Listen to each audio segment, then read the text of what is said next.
Thank you, Brian, for that. Let me just explain a little bit where I'm coming from.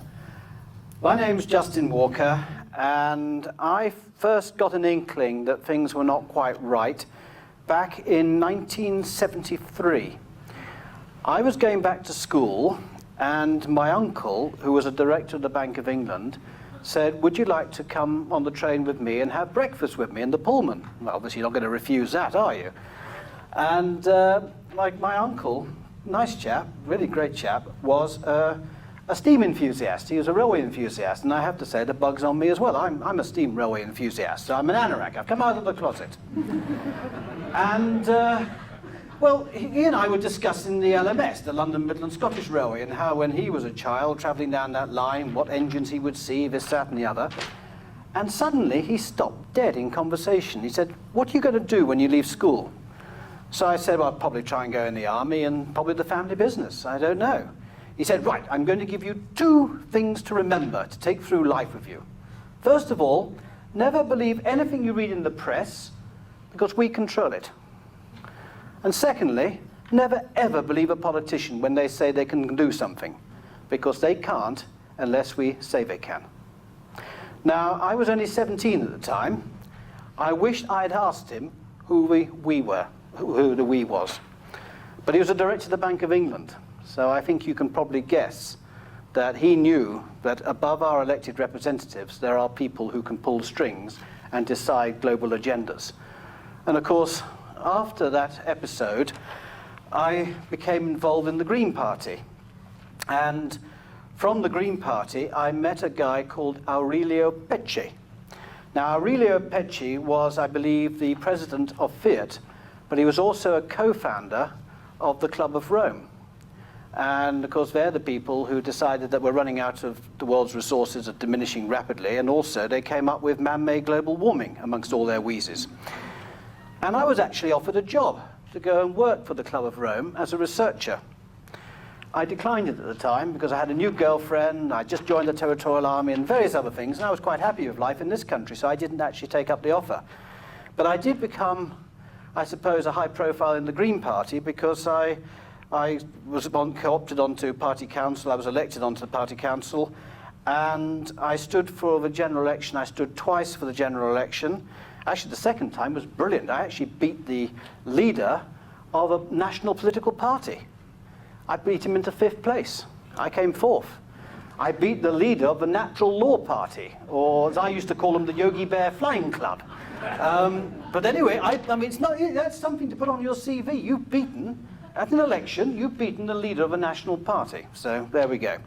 But the Green Party, well, yes. I mean, I now view the Green Party, with what I know, as no more than a useful tool for the New World Order. When I say New World Order, do I take it we all understand what we mean by the New World Order?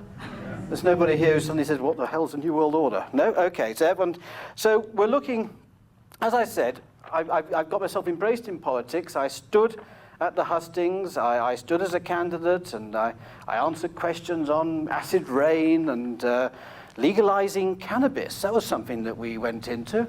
Legalizing cannabis, and unfortunately I was on the phone once complaining to the BBC that I was appalled by the fact that the BBC, when they gave a quick little soundbite about the BBC, about the Green Party, they simply said, oh yes, and the Green Party, they want to legalize cannabis. So I rang up this guy in a hell of a huff and said, hang on a moment, we're not just about the legalization of cannibalism, we're also, and I realized what I'd said.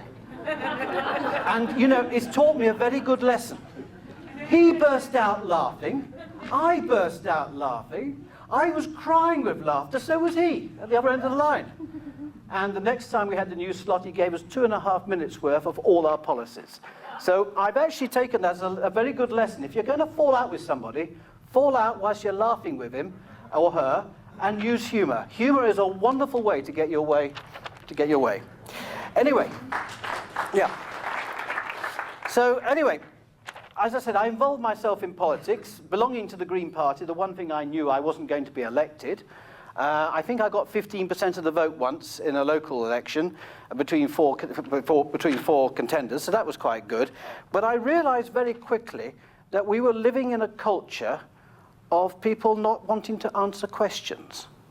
It really is a case of, you think you know you're right about something, you write to your MP and say, look, blah, blah, blah, do you agree? And you just simply get a letter back saying, well, thank you very much for writing to me and for sharing your ideas with you. Yours sincerely. Huh? What's all that about? I've actually asked you some questions. Oh, no answers. No, such things don't give answers. Good grief, no.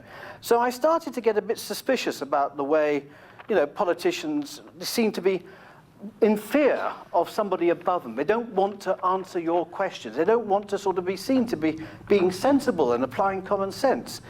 Well, 2001 saw 9/11, the attack on the World Trade Center.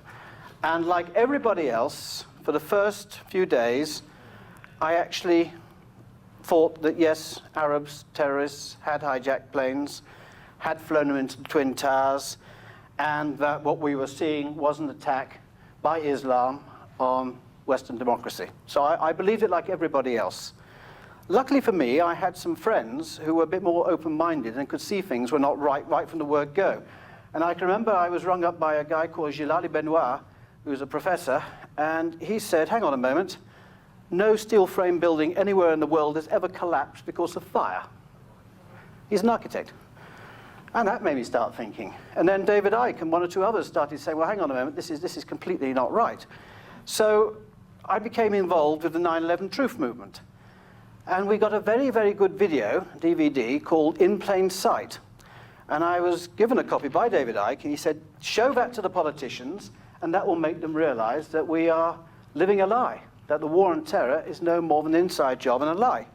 So I thought, right, yes, okay, I'll get this off. So I ordered 20 copies from America, free of charge. The guy said, you're going to send them to the MPs? Get them out there. So I chose some key MPs. And I can remember two of them. One was Alex Salmon, leader of the SNP now, well, he was then, I think, as well. And to our old friend Galloway. I couldn't resist him as well. So I sent these 20 DVDs out. I got 2 letters back from 2 MPs saying, thank you so much for giving me a DVD. Yours sincerely. What was all that about? But the best one came from Alex Salmond. He said, thank you very much for the DVD. I'm sending it back to you because I haven't got a DVD player. Okay. And the even better one was George Galloway. He said, thank you so much for sending me a DVD. He said, unfortunately, I don't know how to use my DVD player, so I won't be able to watch it. These are our members of Parliament. So I started to realize there and then that MPs are not really worth very much. Now, we actually, and Penny's up there. Where are you, Penny? Wave at me. Oh, she's gone? Oh, my God. Oh, right, okay. Well, Penny and I share a very nice, we share an MP called Tim Farron. Tim Farron is the Liberal Democrat MP for Westmoreland and Lonsdale. He's a very, very nice chap. And in fact, he's got a degree in being very nice. He's great. I mean, he's a constituency MP. He will run around up and down mountains to raise money for the local hospice and cancer care. He will be seen, when the floods came. He was there in his Wellington boots, bailing out the water. I can't criticize any of that. He is being a good constituency MP. And he's a nice, likable guy. However, Penny and I, and about 7 or 8 others, were been working on him before he actually became an MP by showing him all the 9/11 truth videos and all the rest of it and saying, look, this is what's going on. So when he became MP, we all voted for him. We thought, great, this guy's going to stand up and say, hang on a moment, I've got some questions about 9/11. Some of these things don't make sense. Did he? Well, not for the first year or two. And so I confronted him. And I said, Tim, look, this is outside his constituency office. I said, look, Tim, he said, you've seen all the evidence? And he said, yes, Justin. He said, I have to be honest with you. I do have a problem with what actually happened on 9/11. I said, well, that's marvelous, Tim. You've actually got a problem with it. He said, yes, I have. What are you going to do about it? Leave it with me. 3 years on, that's after 5 years now, he has done absolutely nothing. Now, we all know the evidence is if 9/11, if the official version of events can be questioned, and they are being questioned by retired military people, airline pilots, disaster managers, architects, people, professional people are saying, hang on a moment, the official account of 9/11, it doesn't add up. Just remember, we have got British troops dying and taking casualties in Afghanistan as a result of the war on terror. We've already lost casualties in Iraq as a result of the war on terror. So here we have an MP who's seen the evidence, says to me, no, I have a problem with the official version now. And what has he done? Absolutely nothing. And British troops continue to take casualties. So it has convinced me that political parties and the political system is pretty naff. How many of you have seen V for Vendetta? Yeah. Yeah, it's rather fun, isn't it? I'm not suggesting that we go around blowing buildings up with the MPs inside, nor am I even... Well, okay. Yeah, I know I shouldn't have said that. I knew it was going to... But no, I mean, on the whole, we don't believe in violence in our movement. But on the other hand, we cannot let things remain the way they are. These MPs get elected, they go to the hustings, they promise you this and promise you that, they deliberately avoid the areas that we've been touching on today, and they'll be elected, and once more, they will be the useful idiots to their political parties, and ultimately to the New World Order. So we have to do something about this. Now, Holly Gregg, as you can see, she is an incredible young lady, but she's also a victim of a horrible, horrible crime.